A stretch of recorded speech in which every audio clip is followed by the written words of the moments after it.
Madame, Monsieur, bonjour et bienvenue dans le JT d'actualité juridique de la revue Fiduciaire. Au programme de ce jeudi 20 janvier, simplification des formalités des entreprises, taux de l'usure au 1er janvier 2022 et évolution de l'attestation d'assurance chômage.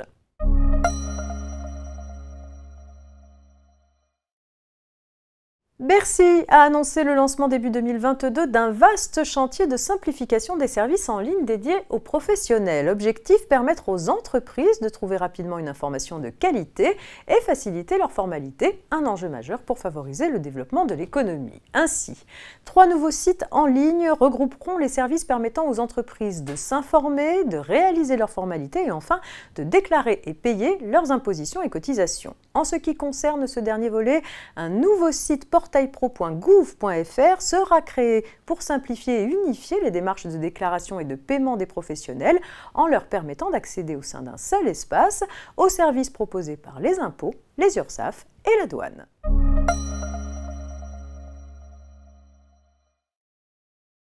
La réglementation relative à l'usure concerne les entreprises, personnes physiques ou morales, uniquement pour leurs découverts bancaires. Pour le premier trimestre 2022, le taux de l'usure applicable aux découverts accordés aux entreprises vient d'être fixé à 15,29%.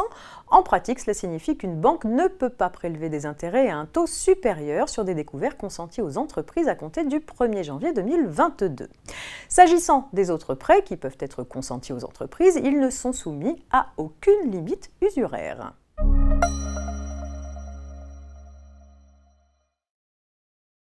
Lorsqu'un contrat de travail est à son terme, un employeur donne au salarié une attestation d'assurance chômage afin qu'il puisse faire valoir ses droits à l'assurance chômage.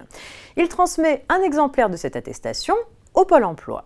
Depuis le 1er janvier 2022, le GIP-MDS souligne que la seule modalité déclarative acceptée en DSN pour cette attestation employeur est la transmission du signalement de fin de contrat de travail unique via la DSN. En principe, il n'est plus possible de produire l'attestation employeur, que ce soit par une attestation dématérialisée ou par le signalement de fin de contrat de travail de la DSN.